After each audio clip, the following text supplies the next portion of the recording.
C'est le plus de cette action de sensibilisation. La vente de repas, mais aussi de vêtements et de chaussures à très bas prix.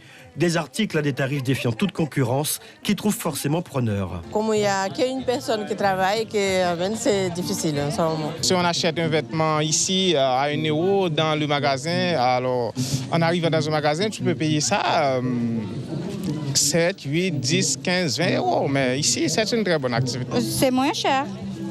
Le temps d'une matinée, plusieurs associations spécialisées dans l'aide aux personnes en difficulté ont donc élu domicile sur ce parking. Toutes font le constat d'une fracture sociale de plus en plus prononcée en Guyane. Un besoin très fort, on remarque au niveau des vêtements des enfants. On comprend bien parce que les enfants grandissent vite, donc ils doivent changer de vêtements beaucoup plus souvent. Donc c'est vraiment la demande prioritaire. Les adultes ne vont pas forcément s'acheter des vêtements pour eux en premier lieu, mais d'abord pour les enfants.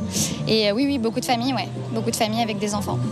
À Cayenne, la perte de lien social touche particulièrement les personnes âgées, dont la population ne cesse d'augmenter. Elles sont près de 2000 dans la capitale à être âgées de 75 ans et plus.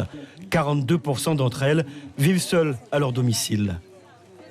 Nous avons des personnes âgées qui sont plutôt isolées, qui n'ont pas le soutien de leur famille, pour beaucoup, qui n'ont pas forcément une aide au quotidien, qui perdent également en termes de lien social également au sein de la ville. La municipalité souhaite renforcer l'accompagnement de cette population. En plus du foyer Galmo qui doit être rénové, un deuxième projet est d'ores et déjà à l'étude pour développer l'offre en matière de structure d'accueil. Suivez l'info sur Guyane la Première, télé, radio et Internet.